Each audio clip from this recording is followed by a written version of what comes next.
මේ උතුම් වූ ධර්මදේශනය රිලැක්ස් නාලිකාව ඔස්සේ විකාශය කිරීමට ප්‍රචාරය කිරීමට ධර්ම දානය සිදු කිරීම සඳහා ආණ්ඩිගම පුනවිටියේ පදිංචි CAK චන්දිමා ගීතානි මහත්මිය විසින් මෙම උතුම් වූ ධර්මදේශනය සඳහා දායකත්වය දරා තිබෙනවා. උතුම් වූ ධර්ම දානයන්ගෙන් ජනිත වන්නා වූ මහා පුණ්‍ය ශක්තියෙන් සුජීවත්ව වාසය කරන ආදරණීය මෑණියන් වන EHM කරුණාවතී මහත්මියට ආදරණීය පියාණන් වන CAK රත්නසිරි මහතා යන මව්පිය දෙපළට නිදුක් නිරෝගී සුවපත් භාවය ලැබී දීර්ඝායුෂ ලැබේවා. ආදරණීය දරුවන් දෙදෙනා වන දිනේෂ් හා මිලාන් යන පුතණුවන් දෙදෙනාට දිගාසිරි ලැබේවා. ආදරණීය නැගණිය වන CAK චමිලා සංජීවනී සහ එතුමියගේ ආදරණීය ස්වාමි පුරුෂයා ඇතුළු පවුලේ සියලු දෙනාට උතුම් තුනුරුවනේ ආශිර්වාදය නිරතුරුවම ලැබේවා. පවුලේ නමින් මියගිය සංසාරගත ඥාතිහිත මිත්‍රාදීන් සියලු දෙනාට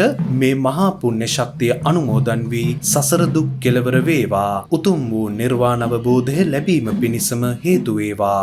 බුද්ධාලම්බන ප්‍රීතියෙන් යුතුව ධර්ම ශ්‍රවණය කරන්නා වූ ලක්වැසි ලෝවැසි සැම සියලු දෙනාට සහ ලෝක සත්වයන්ගේ සිත් සතන් තුළ කරුණා මෛත්‍රී ආදී ගිලිහෙමින් යන මානුෂීය ගුණ ධර්ම ඇති කරලීමට සද්ධර්මය ලොවට දායාද කිරීමට වෙහෙසෙන ගෞරවනීය දේශකයාණන් වහන්සේට උතුම් වූ චතුරාර්ය සත්‍ය ධර්මය අවබෝධය පිණිසම හේතු වේවා. මේ උතුම් ධර්ම දාණයෙන් ජනිතවන මහා කුසලයෙන් සියලුම දෙනාට ධර්ම මාර්ගය පූර්ණේ කර ගැනීමට හේතු වේවා කියා බලාපොරොත්තු වෙනවා. එසේම වේවා කියා ආශිර්වාද කරනවා.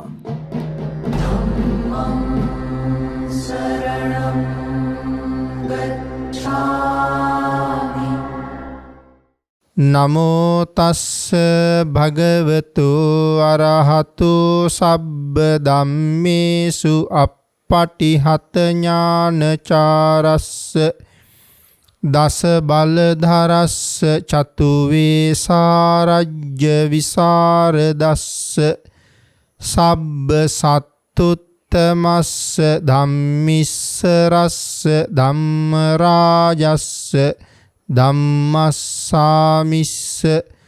තථාගතස්ස සබ්බඤුනෝ සම්මා සම්බුද්දස්ස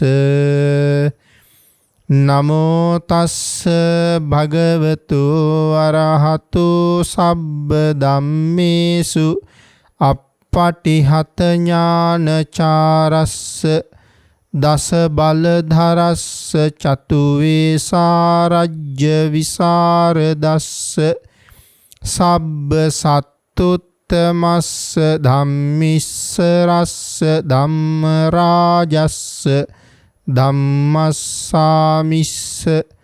තථාගතස්ස සබ්බඤුනෝ සම්මා සම්බුද්දස්ස නමෝ තස්ස භගවතු අරහතු සබ්බ ධම්මේසු අප්පටිහත ඥානචාරස්ස දස බලධරස්ස චතු වේසාරජ්‍ය විසරදස්ස සබ්බ සත්තුත්තමස්ස ධම්මිස්සරස්ස ධම්ම රාජස්ස ධම්මස්සාමිස්ස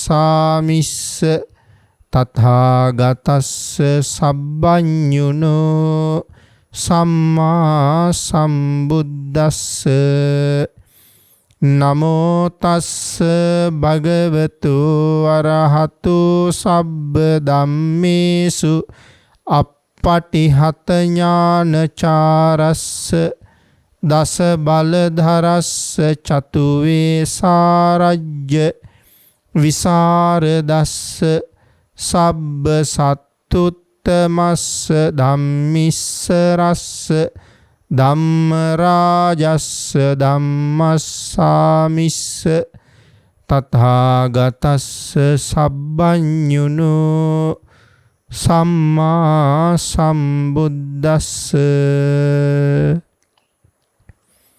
සද්ධර්ම ශ්‍රාවක කාරුණික ගුණගරුක බෞද්ධ පින්නතුනි, බොහෝම ශ්‍රද්ධාවෙන් යුක්තව සියලු දෙනාම සූදානම් වෙන්නේ තිලෝගුරු ශාන්තිනායක සම්මා සම්බුදුරජාණන් වහන්සේ විසින් ලෝක සත්වයන් පිළිබඳව අසීමිත දයාවෙන් කරුණාවෙන් මෛත්‍රියෙන් යුක්තව අවබෝධ කරගෙන දේශනා කොට වදාළ පරම ගම්බීර වූ ශ්‍රී සද්ධර්ම රත්නයෙන් අබමල් රේණුවකටත් වඩා අඩු බොහෝම පුංචි කොටසක් දේශනා කරවගෙන ධර්ම ගෞරවය පෙරදරි කරගෙන දේශනාගත ධර්මයේ ශ්‍රවණය කරන්නත් එසේ ධර්ම ශ්‍රවණය කිරීමෙන් ලැබෙන අවවාද අනුශාසනා තම තමන්ගේ ජීවිතවලට එකතු කරගෙන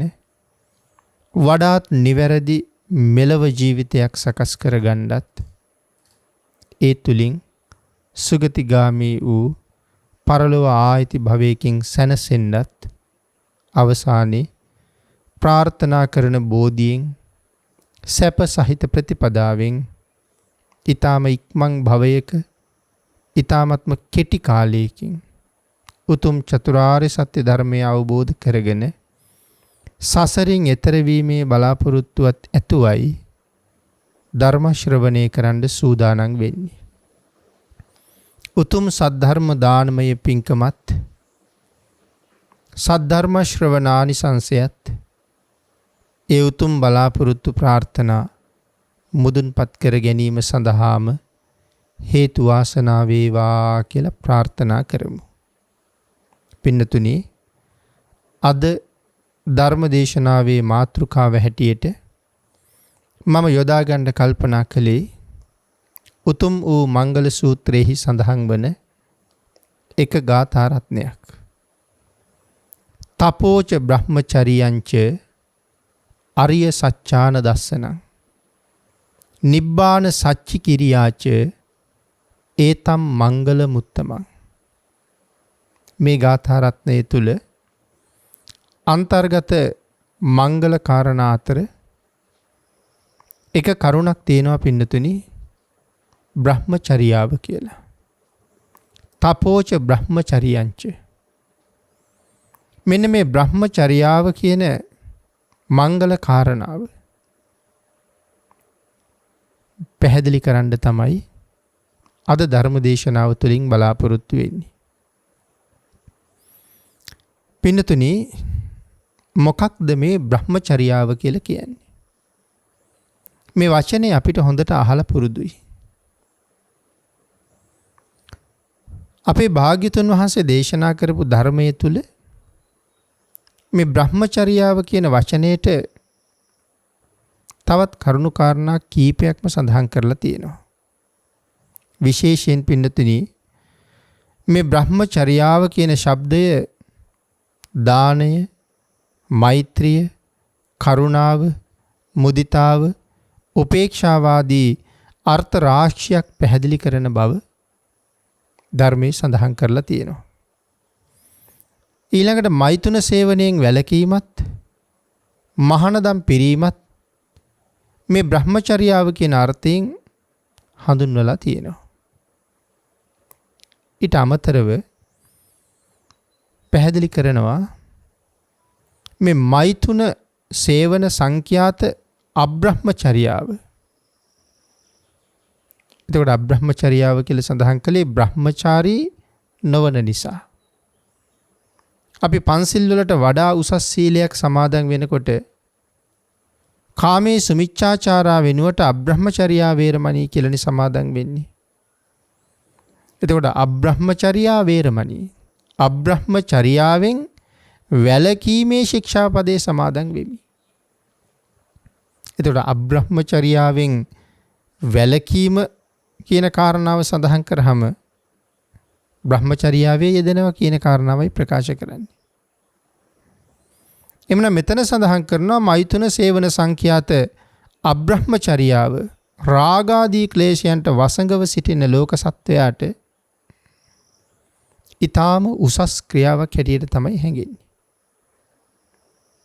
රාගයට වසඟව ජීවත් වෙන ලෝකයාට අබ්‍රහ්මචර්යාව පංචකාමයන් අතර ඊටාම උසස් සම්පත්තියක් හැටියට තමයි එවන් ලෝක සත්වයා විසින් දකින්නේ.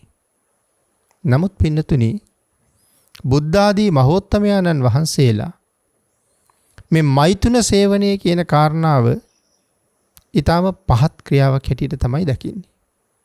ඒ නික්ලේශී උත්තමයන් වහන්සේලා. අනේ ඒ නිසා සඳහන් කරනවා යම් කෙනෙක් බ්‍රහ්මචර්යාවෙන් යුක්තව ජීවත් වෙනවා නම් එහි ආනිසංස විශාල වශයෙන් අන්තර්ගතයි කියලා. මුළු ජීවිත කාලයේම බ්‍රහ්මචාරීව ජීවත් වෙනවා නම් ඊතා උසස් ආනිසංස සමුදායක් ඒ තුලින් අත්පත් කරගන්න පුළුවන්. ගිහි අයත් සීලාදී ප්‍රතිපත්ති සම්පූර්ණ කරන අයත් මේ දෙපිරිසම අබ්‍රහ්මචර්යාවෙන් වෙන් වෙලා ඉන්නවා නම් ඊතා උසස් කියලා දේශනා කළේ නිසා. යමෙක් බ්‍රහ්මචර්යාවෙන් යුක්තව වාසය කරනවා නම් විශේෂයෙන් මේ ලෝක වශයෙන් සඳහන් කරනවා ඊතා දීර්ඝ කාලයක් තරුණ බව රැඳිලා තියෙනවා කියලා. අබ්‍රහ්මචාරීව නැත්නම් බ්‍රහ්මචර්යාව සහිතව ජීවත් වෙනවා නම් අබ්‍රහ්මචර්යාවෙන් වැළකීලා නම් දීර්ඝ කාලයක් මේ තරුණ පෙනුම ආරක්ෂා වෙලා තියෙනවා කියලා සඳහන් කරනවා. ආනිසංස හැටියට. දීර්ඝ ආයුෂ ලැබෙන බවත් සඳහන් කරලා තියෙනවා. නිරෝගී බව, ශරීර ශක්තිය ඒ තුලින් ලැබෙන බවත් විශේෂයෙන් සඳහන් කරමින් මරණයෙන් පස්සේ ස්වර්ගෙහි උපදින්නත් ඒක විශේෂ කාරණාවක් බව සඳහන් කරනවා. ඊළඟට නැවත පැහැදිලි කරනවා ගිහි ජීවිත ගත කරන අයට දිවි හිමියෙන්ම අබ්‍රහ්මචාර නැත්නම් බ්‍රහ්මචර්යාවේ යෙදෙන්න බැරි නම් කෝමාර බ්‍රහ්මචර්යාවවත් අනිවාර්යයෙන්ම රැකගත යුතුයි කියලා. මොකද්ද පින්නතුනි මේ කෝමාර බ්‍රහ්මචර්යාව කියලා කියන්නේ? ඒක නම් අනිවාර්ය කාර්යයක් හැටියට දක්වනවා. කෝමාර බ්‍රහ්මචර්යාව කියලා කියන්නේ නිසි වයසට ඇවිල්ලා විවාහ ජීවිත ආදියට එළඹෙන්න කලින් ගත කරන කාලය. ඒ කියන්නේ විවාහයට පෙර ජීවිතය. ඒ කාලේ ගත කරන බ්‍රහ්මචර්යාව කෝමාර බ්‍රහ්මචර්යාවයි කියලා හඳුන්වන්නේ. ඒක ඒකාන්ත අනිවාර්යෙන් රැකගත යුතුයි කියලානේ සඳහන් කරන්නේ. අනික මේ කාරණාවේදී මහත්ඵල මහානිසංසදායක කුසල්නේ ලැබෙනවා කියලා සඳහන් කළේ. එහෙමනම් පින්නතුනි විවාහ ජීවිතයට ඇතුළත් වෙලා නැති ස්ත්‍රී පුරුෂ දෙපක්ෂයේම පංචශීලයේ සමාදන් වෙනකොටත් ආදි බ්‍රහ්මචර්යයක පංචශීලයේ සමාදන් වෙනවා නම් සාමාන්‍යයෙන් පන්සිල් ආරක්ෂා කරන අයට වඩා මහ උසස් ආනිසංසයක් ලබා ගන්න වුන් සුදුසුයි. එවන් උසස් ආනිසංසයක් ලබා ගන්න පුළුවන් කාලයක් තුල ඒක නොලබනවා කියලා කියන්නේ ඒක අපිට විශාල පාඩුවක්. ඒ නිසා විවාහපත් නොවිච්ච අය පන්සිල් සමාදන් වෙන වෙලාවට කාමේසු මිච්ඡාචාරා කියන වෙනුවට අබ්‍රහ්මචර්යා වේරමණී සික්ඛාපදං සමාදියාමි කියලා සමාදන් වෙනවා නම් සසර අති දීර්ඝ කාලයක් මනා සුව සම්පත් උදා කරලා දෙන මහ ශ්‍රේෂ්ඨ කුසල් රැස් වෙන ශික්ෂාපදයක් තමයි මේ සමාදන් වෙන්නේ. ඉතින් ඒ සඳහා අපි දැනුවත් වෙලා සමාදන් වෙන්න ඕනේ පින්නතුනි. එතකොට මේ කෝමාර බ්‍රහ්මචර්යාව විවාහ වෙන්න කලින් ගත කරන ජීවිතය බ්‍රහ්මචාරීව ගත කරන්න ඕනේ. යම් කෙනෙක් ඒ බ්‍රහ්මචර්යාවත් බිඳ ගන්නවා නම් ඒ අයට බොහෝසේ අකුසල් ඒ තුලින් රැස් වෙනවා. බොහෝ අනර්ථයන් දකින්න ලැබෙනවා. විශේෂයෙන් සඳහන් කරනවා බාල කාලයේ විෂම පැවතුම් ඇත්තා වූ ස්ත්‍රී පුරුෂයෝ අකාලයේ ජරාවට පත් වෙනවා කියලා. බාල කාලයේම මේ බ්‍රහ්මචර්යාව බිඳ ගන්නවා නම් අකාලයේ කියන්නේ වයසට වඩා පෙනුමක් ඔවුන්ගෙන් ඇති වෙන්න පටන් ගන්නවා. ලාබාල වයසක ඉන්න කෙනෙක් වැඩිමහලු වයසක වගේ පෙනුමක් තියෙන්නේ. අවුරුදු 16ක 18ක කෙනෙක් සමහරලාට අවුරුදු 25ක 27ක වගේ පෙනුමක් තියෙන කෙනෙක් බවට පත් වෙනවා. ඒ වාගේ වයසේ ඉන්න කෙනෙක් නම් අවුරුදු 30ක 35ක වගේ පෙනුමක් තරම් ජරා ජීර්ණ බවක් පෙන්නනවා කියන කාරණාව විශේෂයෙන් සඳහන් කරනවා. ඊළඟට සඳහන් කරනවා පින්නතුනි මද ආයුෂයෙන් මිය යනවා කියලා. තමන් ජීවත් වෙන යම් ආයු ප්‍රමාණයක් තියෙනවා නම් ජීවත් වීම සඳහා අරගෙන ආපු යම් කුසල ශක්තියක් තියෙනවා නම් ඒ කුසල ශක්තිය මේ අකුසල ශක්තියින් නිසා හීන වෙලා මද ආයුෂයෙන් මිය යන්න තියෙන ඉඩකඩ වැඩි. සිහි නුවණ මද අය බවට පත් වෙනවා කියලා සඳහන් කරනවා. අන්ධ පුද්ගලයන් බවට පත් වෙනවා කියලා සඳහන් කරනවා.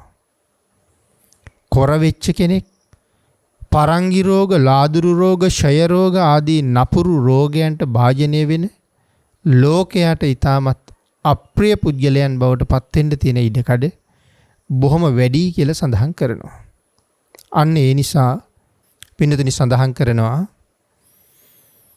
මනා වූ යහපත් ජීවිතයක් ගත කරන්න බලාපොරොත්තු වෙනවා නම් මේ ලෝක සත්වයා යටත් පිරිසෙන් කෝමාර බ්‍රහ්මචර්යාවවත් මනාව ආරක්ෂා කරගන්න එක ඊටම වටිනවා කියලා. මේ කාරණාව පැහැදිලි කරමින් බ්‍රහ්මචර්යාව රැකිය යුතු අයුරු මනාව දැන ගැනීම සඳහා මේ උදයබද්ද ජාතකයේ මෙතන විස්තර කරලා තියෙනවා. උදයබද්ද ජාතක කතාව කියලා කියන්නේ තරමක් දීර්ඝ ජාතක කතාවක්. ඊටාම වටිනා ධර්ම උපදේශයන් අන්තර්ගත ජාතක කතාවක්. නමුත් අපි මේ කාරණාව තවත් පැහැදිලි කිරීම සඳහා කාල වේලාවට අනුව ටිකක් උදයබද්ද ජාතකයේ සාකච්ඡා කරමු. පින්නතුනි අතීතයේ දඹදිව කසී රටේ සකල සම්පත්තියෙන් පිරිච්ච භවභෝගයන්ගෙන් ආඩ්‍ය වුණ සුරුන්දන නම් දර්ශනීය නගරයක් තිබුණා. කසී රටේ සුරුන්දන කියලා නගරයක් තිබුණා. එහි රාජ්‍ය කිරුවේ කසී කියලා රජ කෙනෙක්. කසී රජුරවන්ට පුතෙක් හිටියා උදයබද්ද කියලා. උදයබද්ද කුමාරයා සසර බොහෝම පිං ඇති කෙනෙක්. කසී රජුරුවන්ගේ පුතා හැටියට මෙලවට ඇවිල්ලා බොහොම නිදහසේ සැප සම්පත් භුක්ති විඳිමින් හැදිලා වැඩිලා පෝෂණය වුණ කෙනෙක්. ඊටාම ලස්සන රූපයක් තිබුණේ. නිසි වයසට ආවට පස්සේ කසී රජුරුව කල්පනා කළා මගේ පුතාට දැන් මේ රජකම පවරලා දෙන්න ඕනේ. ඉතින් රජකම පවරලා දෙන්න නම් පුතා විවාහ කරන්න ඕනේ. ඒ නිසා පුතාට යෝජනාවක් කළා පුතේ රාජ්‍ය පවරන්න කාලෙත් හොඳයි. දැන් ඔබට විවාහ වෙන්න කාලෙත් හොඳයි කියලා. උදයබද්ද කුමාරයා කාමුක ජීවිතයේ අතිශයින්ම පිළිකුල් කරන කෙනෙක්. ඔහුට ඒ සම්බන්ධ හැඟීම් නැහැ. ඒ නිසා මව්පියන්ගේ ඉල්ලීම ප්‍රතික්ෂේප කළා. මම ඒ කාමුක ජීවිතයට කැමති නැහැ කියලා. බ්‍රහ්මචර්යාවෙන් වෙන් වෙන පිළිවෙලට ඒ පිළිවෙතට එළඹෙන්න මම කැමති නැහැ කියලා. නමුත් වරින් වර මව්පියෝ නැවත නැවත ඉල්ලීම් කරනකොට උදයබද්ද කුමාරයා කල්පනා කළා අම්මගේ තාත්තගේ හිත හැමදාම බෑ කියලා රිදවන එක මම වගේ පුතෙකුට සුදුසු නෑ. මේ උතුම් සත්පුරුෂයන්ගේ සිතුවිලි මව්පියන්ගේ හිත පාරණ එක මම වගේ පුතෙකුට සුදුසු නෑ. ඒ නිසා බැහැ කියන වචනය නොකිය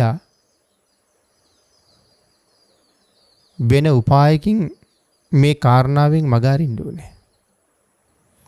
එහෙම හිටපු උදේබද්ද කුමාරයා ගබඩාවෙන් රත්තරන් අරගෙන ඊටාම ලස්සන ස්ත්‍රී රූපයක් හැදෙව්වා. හදලා ඒ ස්ත්‍රී රූපය අම්මට තාත්තට යවලා කීවා මෙවන් තරුණියක් හොයලා දුන්නොත් මං විවාහ වෙනවා කියලා. පින්නතුනි මව්පියෝ මේ ස්ත්‍රී රූපය රට හැම තැනම ප්‍රදර්ශනය කර කර ඊට සමාන කාන්තාවක් හෙව්වත් උත්සාහය නිෂ්ඵල වෙලා ගියා. එවන් කාන්තාවක් හිටියේ නැහැ. නමුත් කසී රජ්ජුරුවන්ටම දාව වෙනත් බිසවකගේ කුසින් ඉපදිච්ච තරුණියක් හිටිය භද්‍ර කියලා. එයත් රූප සෞන්දර්යයෙන් ඉතාම උසස්. සර්වාභරණයෙන් සරසලා මේ රන්රුව ළඟ තියලා සංසන්දනය කරලා බලහම හැබැවින්ම ඇය රන්රුවට වඩා ලස්සනයි. අන්න ඒ නිසා දැන් කුමාරයා බලාපොරොත්තු වුණාට වඩා හොඳ කෙනෙක් ලැබිලා තියෙන නිසා දැන් විවාහ විය යුතුයි. දෙන්නගේ මාකමැත්තෙන් විවාහය සිද්ධ වුණා. මොකද මේ භද්‍රා දියණියත් අබ්‍රහ්මචර්යාවෙන් යුක්ත ජීවිතයකට කැමති නැහැ. බ්‍රහ්මචාරී ජීවිතයකට තමයි කැමති. නමුත් මව්පියන්ට අනුව විවාහ වෙන්න වුණා. උදේ කුමාරයා විවාහයෙන් පස්සේ මේ භද්‍රා කුමාරිට කියනවා කාමුක ජීවිතය ගැන මගේ කිසිම පැහැදීමක් නැහැ. සතුටක් නැහැ. මං කැමතිත් නැහැ. භද්‍රත් කියනවා මමත් එහෙමමයි කියලා. නමුත් අද ඉඳලා අපි දෙන්න එක කුටියක එක කාමරයක නිදා ගන්න වෙනවා. ඒ කාරණාව ඒ විදිහමයි. නමුත් අයියයි නැගණියයි වගේ සහෝදර ප්‍රේමයෙන් හැම වෙලාවම වුණ දිහා බැලුවා. ඔවුන් තනියම තමන්ගේ මාලිගාව ඇතුලේ ජීවත් වෙන වෙලාවේ නමුත් දෙන්නගෙන් කවුරුවත් රාගසිතින් යුක්තව වුණුන්ගේ මුහුණ බැලුවේ නැහැ කියලා සඳහන් කළා. එක දවසක් මේ දෙන්න කතිකාවතක් කරගත්තා. අපි දෙන්නගෙන් කවුද ඉස්සරලා මැරෙන්නේ කියලා අපි දන්නේ නැහැ. නමුත් කවුරු මැරුණත් මැරුණ කෙනා තමන් ඉපදිච්ච තැන අනේකාට ඇවිල්ලා කියන්න ඕනේ. එහෙම කතිකාවක් කරගත්තා. පින්නතේ මේ කාරණාව ඇතුළෙම තියෙනවා මේ අබ්‍රහ්මචාරීව ජීවත් වෙන අය මෙරළ සුගතිය උපදිනවා කියන කාරණාව. දෙන්නගේම කතිකාවත තිබුණා මේ කාලේ පින්නතේ මිනිස්සුන්ගේ වයස අවුරුදු 10000 කාලේ. අවුරුදු 700ක් විතර රජකම් කරලා උදය රජ්ජුරුව මරණයටපත් වුණා. මරණයටපත් වෙලා සක්‍ර දේවේන්ද්‍ර වෙලා උප්පත්තිය ලැබුවා. සක්‍ර සම්පත්තිය මොනතරම්ද කියලා වචනයෙන් සඳහන් කරන්න බැහැ පින්නතුනි. සක්‍ර දේවේන්ද්‍රයන්ගේ පරිවාර දිව්‍යාංගනාවන් පිරිස විතරක් කෝටි 2.5ක් කියලා ධර්මයේ සඳහන් කරලා තියෙන්නේ. භාර්යාවන් කෝටි 2.5ක් ඉන්නවා කියලා. පින්නතුනි සක්‍ර සම්පත්තිය සහිතව තව්තිසාවේ ඉපදුනාට පස්සේ එහි තියෙන සැපයත් එක්ක කරගත්ත කතිකාවත අමතක වුණා. දවස් 7ක් ගත වුණාට පස්සේ තමයි භද්‍රට වෙච්ච පොරොන්දුව මතක් වුණේ. 8 වෙනි දවසේ පොරොන්දුව මතක් වෙන්නේ. ඒ වෙලාවේ කල්පනා කළා සක්‍ර දේවේන්ද්‍රයන් වහන්සේ වහාම ගිහිල්ලා ඒ පොරොන්දුව ඉෂ්ට කරලා ඉන්න ඕනේ. දවස් 7ක් දැන් ගෙවිලා 8 වෙනි දවසේනේ මතක් වෙන්නේ. එතකොට උදය රජුරුවන්ගේ මරණයෙන් කොච්චර කල් මනුස්ස ලෝකෙට ගෙවිලාද? අවුරුදු 700ක් පින්නතුනි. මොකද තව්තිසාවේ එක දවසකට මනුස්ස වර්ෂ 100ක් තියෙනවනේ. එතකොට 100 වුව 30ක් මාසයක්. ඒ කියන්නේ අපේ නම් අවුරුදු 3000ක්. එහෙ එක මාසයක්. එවන් අවුරුදු නැත්නම් එවන් මාස 12ක් අවුරුද්දක්. ඒ කියන්නේ මනුස්ස ලෝකේ අවුරුදු 36000ක් තව්තිසාවට අවුරුද්දක්. ඉතින් දවස් 7ක් ගෙවිලා. ඒ කියන්නේ අවුරුදු 700ක් ගිහිල්ලා උදේ රජුරු මැරිලා. අවුරුදු 700කට පස්සේ උදේ රජුරු තමන්ගේ පෙර බිරිඳ භද්‍ර හොයාගෙන එනවා. එක දවසක් රෑ භද්‍ර කුමාරි තමයි දැන් රැජින රජුරු මැරිලා දැන් ඒ රැජින තමන්ගේ මාලිගාවේ උඩුමහන් තලාවේ සියලු ආරක්ෂාව සහිතව උතුම් සයනේ සැතපීලා තමන්ගේ සීලය ආවර්ජනය කරනවා. මෙතෙක් කාලයක් බ්‍රහ්මචාරීව ආරක්ෂා කරගෙන ආපු මේ උතුම් සීලය ආවර්ජනය කර කර ඇය යහනේ නිදාගෙන ඉන්නවා. ඊට සුන්දර පෙනුමක් තියෙන මහානුභාව සම්පන්න දිව්‍ය රාජයෙක්. රත්තරන් තලියකට විශාල රංකාසි තොගයක් පුරවගෙන භද්‍රගේ සිරියහන් ගබඩාවට ඇතුල් වුණා. ඇතුල් වෙලා කතා කළා. කතා කරාම ඇය අහනවා මේ සුරුන්දන පුරවරය මොනතරම් ආරක්ෂාකාරී තැනක්ද?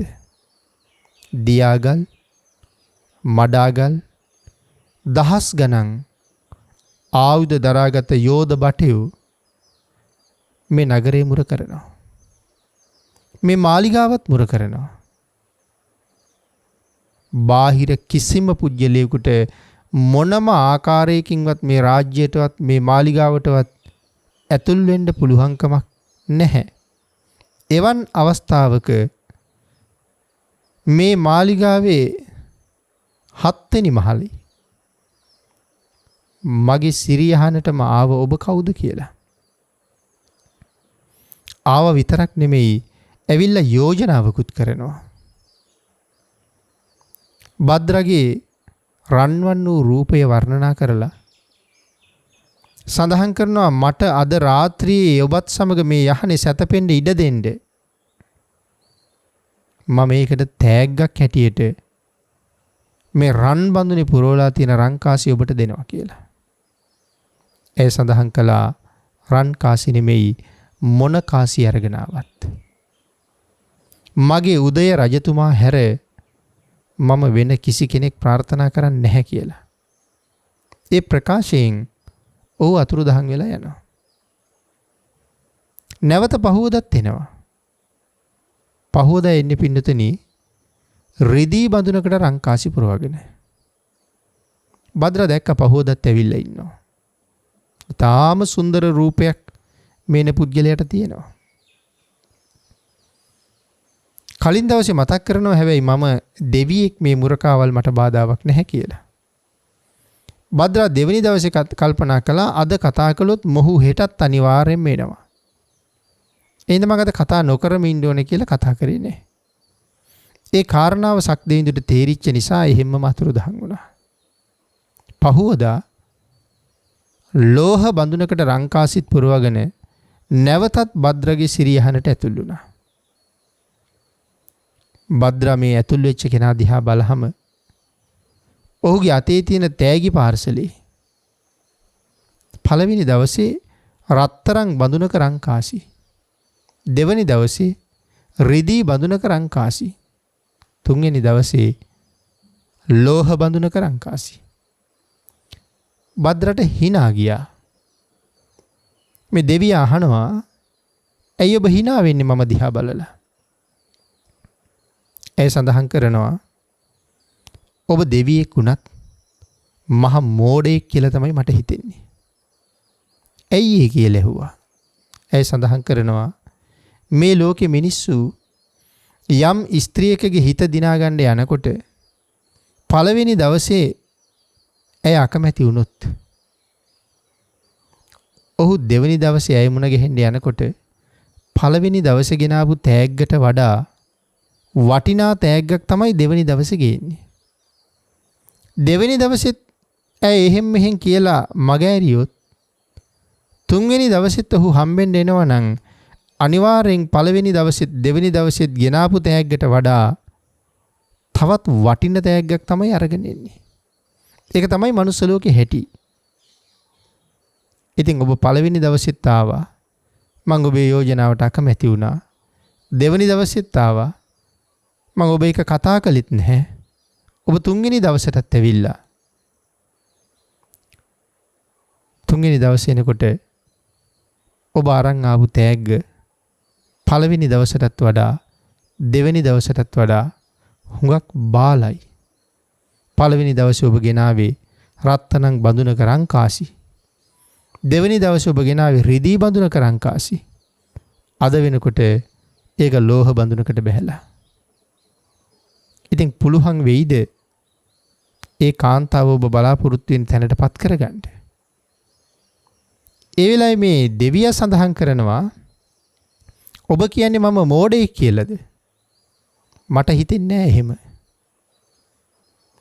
ඔහු සඳහන් කරනවා මිනිස්සුන්ගේ ආයුෂය දවසින් දවස පිරිහෙනවා. ඊයේ නිදාගත්ත පුජ්‍යලයා අද අවදි වෙනකොට ඊයට වඩා මහලුයි. අද නිදාගෙන හෙට අවදි වෙනකොට අදට වඩා ඔහු හෙට මහලුයි. ඔහු මහලු වෙනවා කියලා කියන්නේ ඔහුගේ මුළු ශරීරයේ සියලු සකල ඉන්ද්‍රියන්ම ජරාවට යනවා කියන එකයි. පංච ඉන්ද්‍රියන්ම, ශරීර වර්ණය මේ සියල්ලම මහලු වෙනවා ඔහුත් එක්කම. එතකොට දවසින් දවස ඒ පුජ්‍යලයාගේ වටිනාකම අඩු වෙලාද වැඩි වෙලාද කියලා ඇහුවා. වටිනාකම අඩු වෙලා. එහෙනම් ඔබත් පළවෙනි දවසේ දැක්කට වඩා දෙවෙනි දවසේ මම එනකොට පළවෙනි දවසට වඩා මහලුයි ඔබ. අද එනකොට ඊයට වඩා මහලු වෙලා ඔබ. එන්න ඔබ පිරිහිලා ජරාවටපත් වෙලා. ඔබ හිතනවද ඔබේ වටිනාකම අඩු වෙන්න මගේ තෑග්ග වැඩි කරන්න තරම් මම මෝඩයෙක් කියලා? අන්න ඒකයි දවසින් දවස මගේ තෑග්ගේ වටිනාකමත් මං අඩු කෙරුවේ කියලා සඳහන් කළා. පින්නතුනි, ඒ ප්‍රකාශයෙන් අපිට ඉගෙන ගන්න දේවල් හුඟක් තියෙනවා. භද්‍රත් ඒකෙන් හුඟක් දේවල් තේරුම් අරගත්තා. මේ කරුණු භද්‍රට මේ විදිහට සඳහන් කරාම භද්‍ර අහනවා මහානුභාව සම්පන්න දිව්‍ය රාජයාණෙනි, මං ඔබෙන් යමක් අහන්නද කියලා. දිව්‍ය පුත්‍රයා කියනවා අහන්න කියලා. ඒ වෙලාවේ සඳහන් කළා දැන් ඔබ දෙවියෙක් නම් දවසින් දවස මිනිස්සුන්ගේ ආයුෂ පිරිහෙනවා. ජරා ජීර්ණ තත්ත්වයටපත් වෙනවා. මිනිස්සු වයසට යන්න ඇස් පේනවා අඩුයි, කන් ඇහෙනවා අඩුයි, ශරීර ශක්තිය හීනයි, චවි වර්ණය වෙනස් වෙනවා, හිසකෙස් පැහෙනවා, කොන්ද කුදු වෙනවා, කොරළ පිපෙනවා. මේ මිනිස්සු වයසට යනකොට මිනිස්සුන්ට වෙන දේවල්. නමුත් දෙවියන්ට එහෙම වෙන්නේ නැද්ද කියලා ඇහුවා. සඳහන් කළා නැහැ භද්‍රා. මනුස්ස ලෝකේ ආයුෂයෙන් පිරිහෙන්න තමන්ගේ කායික ස්වභාවයෙන් පිරිහෙනවා විතරක් නෙමෙයි, හැම දෙයක්ම පිරිහෙනවා. ධනය පිරිහෙනවා, බලය පිරිහෙනවා, පිරිවර අඩු වෙනවා, බිරිඳගේ සැලකිලිත් අඩු වෙනවා, ස්වාමියාගේ සැලකිලිත් අඩු වෙනවා. ඒ විතරක් නෙමෙයි, දරුවන්ගේ සැලකිලිත් අඩු වෙනවා. සමහර දරුවෝ වයසට ගියාට පස්සේ මව්පියෝ ගෙදරින් පන්නලක් දානවා. ඒ මනුස්ස ලෝකේ හැටි. නමුත් භද්‍රා දිව්‍ය ලෝකේ ඊට වඩා හාත්පසින් වෙනස්. යම් දෙවියෙකුට විශාල පරිවාර සෙනගක් ඉන්නවද? යම් දෙවියෙකුට බොහොම උසස් මාලිගා තියෙනවද? යම් දෙවියෙකුට විශාල පරිවාර සෙනගක් ඉන්නවද? යම් දෙවියෙකුගේ රූපය බොහෝම සුන්දර වෙලාද? ඒ හුඟක් පරණ දෙවියෙක්. දිව්‍යමය ආයුෂයේ වැඩි වෙන්න ඒ දෙවියන්ගේ රූප ස්වභාවය වැඩි වෙනවා. පරිවාර දිව්‍ය දිව්‍යාංගනාවන්ගේ ප්‍රමාණය වැඩි වෙනවා. සියලු දිව්‍ය සැප සම්පත් එන්න වැඩි වෙන බවක් තමයි දෙවියන් තුල තියෙන්නේ. මනුස්ස ලෝකේ ස්වභාවයත් දිව්‍ය ලෝකේ ස්වභාවයත් එකින් එකට හාත්පස විරුද්ධයි. මිනිස්සු පිරිහෙනවා, දෙවියෝ උසස් වෙනවා. ඒක තමයි දිව්‍ය ලෝකේ ස්වභාවය. ඊළඟට භද්‍ර අහනවා, මහානුභාව සම්පන්න දිව්‍ය පුත්‍රයාණෙනි, එතකොට ඔබ සඳහන් කරන ඔය උසස් දිව්‍ය ලෝකේ, ඒ දිව්‍ය ලෝකෙට යම් කෙනෙක් යනවනම්, යන්න අදහසක් තියෙනවනම්, බලාපොරොත්තුවක් තියෙනවනම් ඒ සඳහා මොනවද කරන්න ඕනේ කියලා සඳහන් කළා. දස කුසල ධර්මයන් මත වහවහ යෙදෙන්න. දස කුසල ධර්මයන් වහවහ සම්පූර්ණ කරගන්න. ඊතර පින්නතුනි මොනවද මේ දස කුසල් කියලා කියන්නේ? කයයි, වචනයයි, සිතයි ආරක්ෂා කරනවා කියන එක. කයෙන් කරන වැරදි තියෙනවා 3ක්. ප්‍රාණඝාතය, අදත්තා දානය, කාම මිත්‍යාචාරය. වචනයෙන් කරන වැරදි තියෙනවා 4ක්. ඒ තමයි බොරු කියනවා, කේලම් කියනවා, පරුස වචන කියනවා, හිස් වචන කියනවා. හිතින් කරන වැරදි තියෙනවා 3ක්. අවිද්‍යාව, ව්‍යාපාදය, මිත්‍යා දෘෂ්ටිය. වචනයෙන් වැරදි 4යි, කයෙන් වැරදි 3යි, හිතෙන් වැරදි 3යි. ඔක්කොම එකතු වුනහම 10යි. මෙන්න මේවට කියනවා දස අකුසල් කියලා.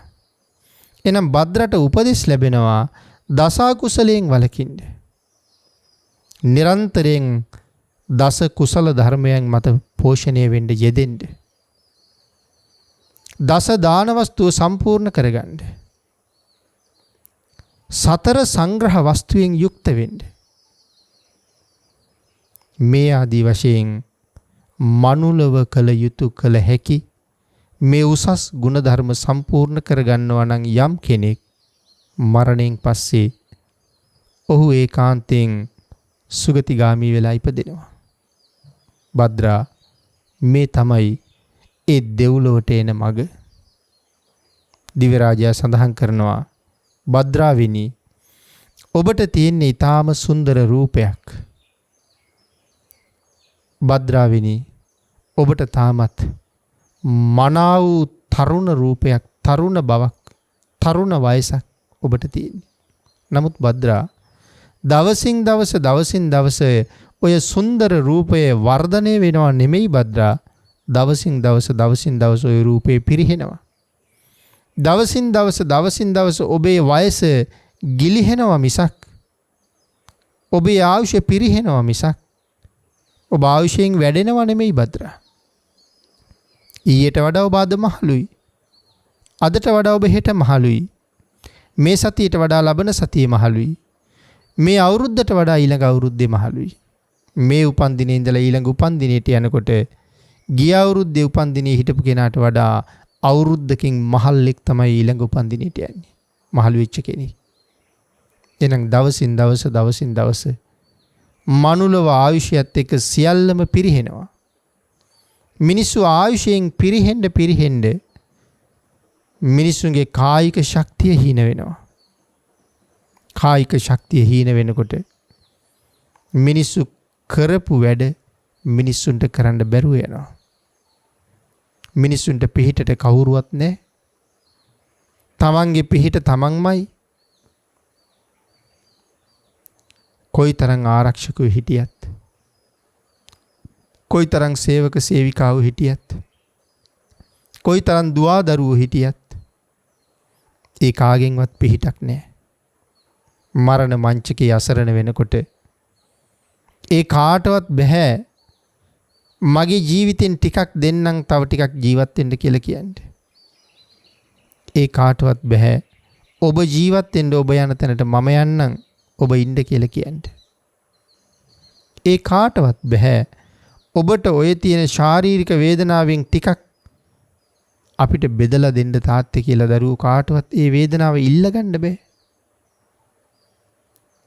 වේදනාව ඇති පුද්ගලයා වේදනාවෙන් කෑකෝ ගහනකොට අපිට වෙන්නේ කර කියා ගන්න දෙයක් නැතුව බලාගෙන ඉන්න විතරයි.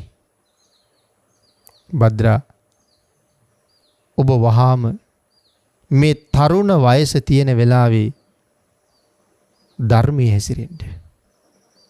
පුළුවන් වෙලාවේ මනාව ගුණධර්ම පූර්ණේ කරගන්න. ස්වල්ප ආයුෂයක් තියෙන මනුස්ස ලෝකේ ගුණ පුරන්න අතපහු කරන්න එපා. ගුණ පුරන්න කල් ගන්න එපා. ඒ නිසා ධර්මයේ පූර්ණේ කරගන්න.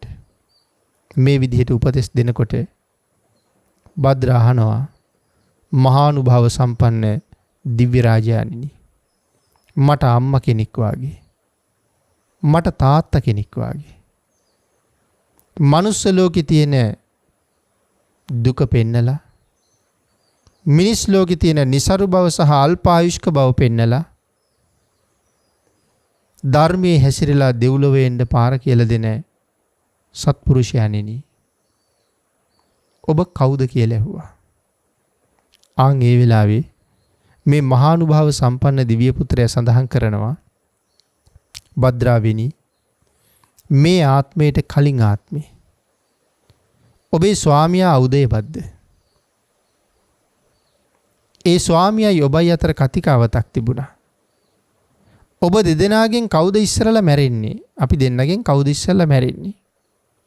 ඉස්සරලා මැරුණ කෙනා තමන් ඉපදිච්ච තැන ජීවත් වෙලා ඉන්න කෙනාට ඇවිල්ලා කියනවා කියලා.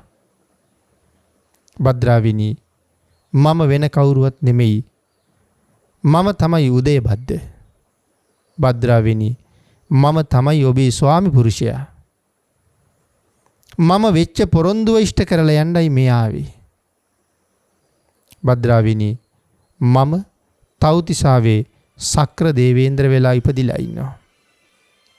භද්‍රාවිනි, සක්‍ර දේවේන්ද්‍ර වෙච්ච මම මගේ පොරොන්දුව ඉෂ්ට කරලා යන්නයි මේ ආවේ.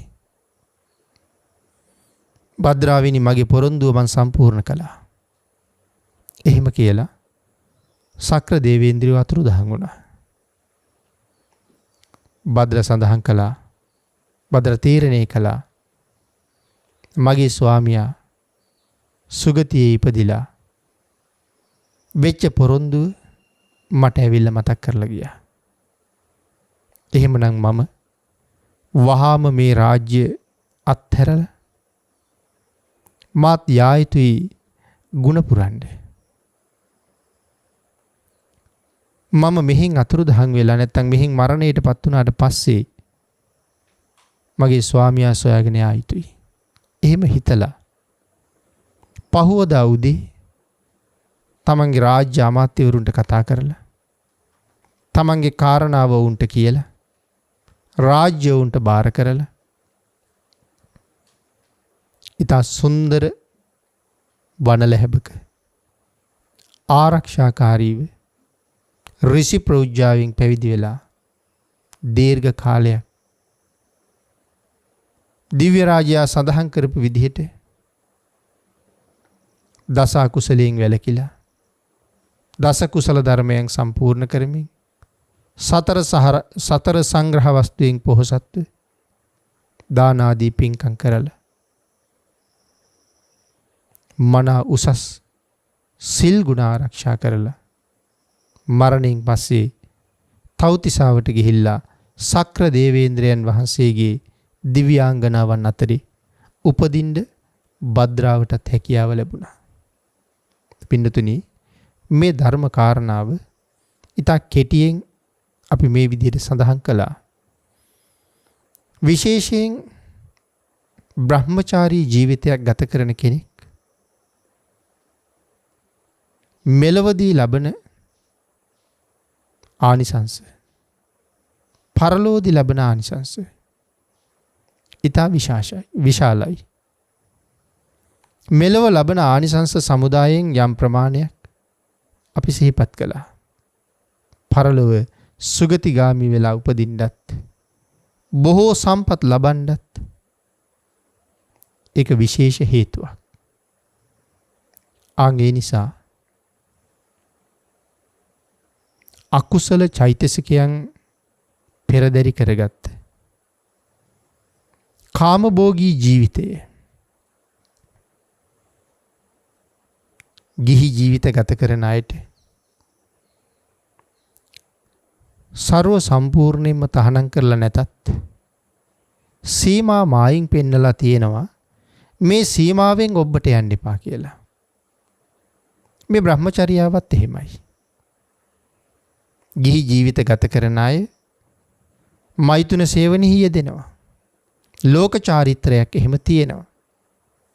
නමුත් සීමාවක් පෙන්නලා තියෙනවා වැරදි විදිහට යෙදෙන්න එපා කියලා. කාමේසු මිච්ඡාචාරා. කාමේහි වැරදි විදිහට යෙදෙන්න එපා. කාමේහි වැරදි ආකාරයෙන් යෙදීමෙන් වළකිනවා කියන කාරණාව අපි පොරොන්දු වෙනවා. ඒකට වැරදි කාම සේවනය කියන එක අති භයානක අකුසල කර්මයක් කියන එක ධර්මයේ බොහෝ තැන්වල ඉතා පැහැදිලිව විස්තර කරලා තියෙනවා. වැරදියට නැතත් කාම සේවනයේ අකුසල් සහිතයි. වැරදි නැතත් ලෝක සම්මතයට අනුව වුණත් අකුසල සහිතයිනි පින්නතුනි. අපි හිතන්නේ වැරදි කාම සේවනයේ අකුසල් සහිතයි කියලා. සම්මතයට අනුව අපි හැසිරෙනවා වුණත් එතන රාගය කියන අකුසල චෛතසිකය තියෙනවනේ. ඒ නිසා එහෙමත් අකුසල් සහිතයි. නමුත් සීමාවෙන් ඔබට යන එක ඊට වඩා අතිශයින්ම අකුසල් සහිතයි. ඊට මෙහා පැත්තෙන් කතා කරනකොට කෝමාර බ්‍රහ්මචර්යාව හැම කෙනෙක්ම රැකගත යුතු උතුම්ම චර්යාවක් හැටියට ධර්මයේ පැහැදිලි කරනවා. යමෙක් ඒ උතුම් කෝමාර බ්‍රහ්මචර්යාවත් විනාශ කරගන්නවා නම් මෙලොවදී විඳින්න සිද්ධ වෙන අකුසල් සමුදායක් අපි සිහිපත් කරන්න යෙදුණා. වර්තමානයේ එහෙම ආය පිළිබඳව ඕන තරම් සමාජයට අත්දැකීම් තියෙනවා. අන්න ඒ නිසා මේ විශේෂ දහම් කරුණු ගැන සැලකිල්ලක් දක්වලා ඉතිහා සුළු කාලයක් තියෙන මනුස්ස ජීවිතය තුළ මේ පංචකාම ආස්වාදයේ වැරදියට හොයන්න ගිහිල්ලා සැපයි කියලා කල්පනා කළාට අවුරුදු කෝටි ප්‍රකෝටි ගණන් එහි අනිසි ප්‍රතිඵලයේ භුක්ති විඳින්න වෙනකොට තමයි පින්නතුනි අපිට කොච්චර වැරදුනාද කියලා හිතෙන්නේ. හෙට නැත්තම් අනිද්දාට එහෙම නැත්තම් මේ සතිය ඇතුලේ මම මැරෙනවා කියලා අනිවාර්යෙන් කෙනෙක් දැනගත්තොත් ඒ පුද්ගලයාට වැඩියෙන් කරලා තියෙන වැරදි නම් අකුසල් නම් ඔහුගේ මනසට බුරා නැගෙන්නේ තමන් කරපු අකුසල් ගොන්න. මොන තරම් අකුසල් කළාද මම? ඒ අකුසල් වල විපාකයේ නිරේවල් වලයි ගෙවන්න වෙන්නේ. සුළු කාලයක් නෙමෙයි. අවුරුදු කෝටි ගණන් නිරේවල ආයුෂ. කෝටි ගණන් කියලා සඳහන් කළාට පින්නතුනි එක දවසක ආයුෂයේ අවුරුදු කෝටි ගණන්. අඩුම නිරේ ආයුෂ විතරයි සඳහන් කරලා තියෙන්නේ එක දවසකට මනුස්ස වර්ෂ ලක්ෂ 90යි කියලා. එතනින් එහාට තියෙන හැම නිරේකම එක දවසකට අවුරුදු කෝටි ගණන් ආයුෂයි. එතකොට මේ ස්වල්ප ආයුෂයක් තියෙන මනුස්ස ලෝකේ ඉඳගෙන වැරදි වූ අකුසල කර්ම කර ආස්වාදයක් හොයපු අය මෙන්න මේ මරණාසන්න වෙලාවට මොන තරම් පසුතැවීමකට පත් වෙනවද? අවුරුදු 60ක් 70ක් අපි ජීවත් වෙන්නේ. ඒ කාලේ කරපු දේවල් නිසා නිමක් නැති අති දීර්ඝ කාලයක් මේ නිරේ මට මේ සතිය ඇතුළත පැහෙන්න යන්න වෙනවද? මට හෙට වෙනකොට ඒ නිරේට යන්න වෙනවද කියන ප්‍රශ්නෙට උත්තර හොයන්න හිතහම ඇත්තටම තව දවස් 2-3කින් මැරෙනවා කියන කාරණාව හිතට නගාගෙන කල්පනා කරන්න ගියහම අපිට මොන තරම් දුකක් වේදනාවක් පීඩනයක් ඇති වෙනවද කියන එක පින්නතුනේ ඒ විදිහට හිතලා අත්හදා බලන්නකෝ. අන්න එහෙම හිතලා නමුත් තව සිද්ධ වෙන අකුසල කර්මයන්ගෙන් වහ ඈත් වෙන්න උත්සාහ කරන්න. ඒ තරම් සසර ගමන භයානකයි. තෙලෝගුරු භාග්‍යතුන් වහන්සේ දේශනා කළේ ලෝකයේ යථා ස්වභාවයම තමයි. අන් ඒකයි තත කියලා කියන්නේ. යථා ස්වභාවයම පැහැදිලි කළා. තත ධර්මයේ මේ විදිහටම පැහැදිලි කළා. ඒක වෙනස් කරන්න දෙවියන් බඹුන් මරුන් සහිත ලෝකේ කාටවත් බෑ. ඒක හැබැයි භාග්‍යතුන් වහන්සේ පනවපු දෙයක් නෙමෙයි. ස්වභාව ධර්මයගේ ක්‍රියා කලාපය ස්වභාව ධර්මයේ ක්‍රියාත්මක වෙන හැටි තමයි භාග්‍යතුන් වහන්සේ පෙන්වලා තියෙන්නේ. ඔබටත් මටත් ඒ ධර්මතාවයට අනිවාර්යෙන් යටත් වෙන්න සිද්ධ වෙනවා. ආන්ගේ නිසා භාග්‍යතුන් වහන්සේ දේශනා කළා නම් ස්වභාව ධර්මයගේ ඒ හැබෑ ස්වභාවයෙන් යම් කෙනෙක් මිදෙන්න බලාපොරොත්තු වෙනවා නම් මෙන්න මේ විදිහට කටයුතු කරන්න කියලා. ඒ ආරක්ෂාව විතරයි අපිට තියෙන්නේ.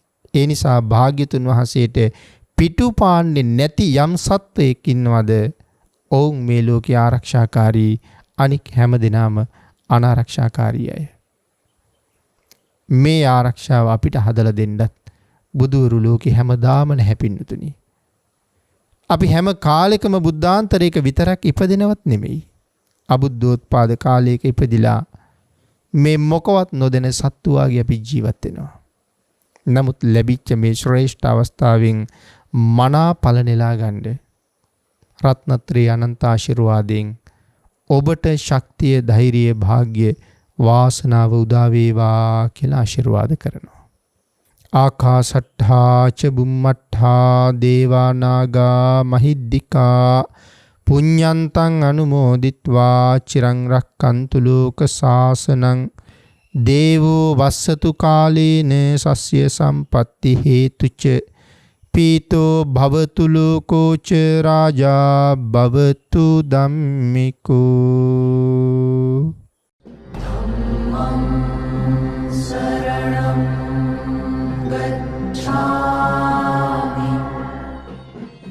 මේ උතුම් වූ ධර්මදේශනය රිලැක්ස් නාලිකාව ඔස්සේ විකාශය කිරීමට, ප්‍රචාරය කිරීමට, ධර්ම දානය සිදු කිරීම සඳහා ආණ්ඩිගම පුනවිටියේ පදිංචි CAK චන්දිමා ගීතානි මහත්මිය විසින් මෙම උතුම් වූ ධර්මදේශනය සඳහා දායකත්වය දරා තිබෙනවා. උතුම් වූ ධර්ම දානයන්ගෙන් ජනිත වන්නා වූ මහා පුණ්‍ය ශක්තියෙන් සුජීවත්ව වාසය කරන ආදරණීය මෑණියන් වන EHM කරුණාවතී මහත්මියට ආදරණීය පියාණන් වන CAK රත්නසිරි මහතා යන මව්පිය දෙපළට නිදුක් නිරෝගී සුවපත් භාවය ලැබී දීර්ඝායුෂ ලැබේවා. ආදරණීය දරුවන් දෙදෙනා වන දිනේෂ් හා මිලාන් යන පුතණුවන් දෙදෙනාට දිගාසිරි ලැබේවා. ආදරණීය නැගණිය වන CAK චමිලා සංජීවනී සහ එතුමියගේ ආදරණීය ස්වාමි පුරුෂයා ඇතුළු පවුලේ සියලු දෙනාට උතුම් තුනුරුවනේ ආශිර්වාදය නිරතුරුවම ලැබේවා. පවුලේ නමින් මියගිය සංසාරගත ඥාති හිත මිත්‍රාදීන් සියලු දෙනාට මේ මහා පුණ්‍ය ශක්තිය අනුමෝදන් වී සසර දුක් කෙලවර වේවා. උතුම් වූ නිර්වාණ අවබෝධය ලැබීම පිණිසම හේතු වේවා. බුද්ධාලම්බන ප්‍රීතියෙන් යුතුව ධර්ම ශ්‍රවණය කරන්නා වූ ලක්වැසි ලෝවැසි සැම සියලු දෙනාට සහ ලෝක සත්වයන්ගේ සිත් සතන් තුළ කරුණා මෛත්‍රී ආදී ගිලිහෙමින් යන මානුෂීය ගුණ ධර්ම ඇති කරලීමට සද්ධර්මය ලොවට දායාද කිරීමට වෙහෙසෙන ගෞරවනීය දේශකයාණන් වහන්සේට උතුම් වූ චතුරාර්ය සත්‍ය ධර්මය අවබෝධය පිණිසම හේතු වේවා. මේ උතුම් ධර්ම දාණයෙන් ජනිත වන මහා කුසලයෙන් සියලුම දෙනාට ධර්ම මාර්ගය පූර්ණේ කර ගැනීමට හේතු වේවා කියා බලාපොරොත්තු වෙනවා. එසේම වේවා කියා ආශිර්වාද කරනවා. ධම්මං සරණං ගච්ඡාමි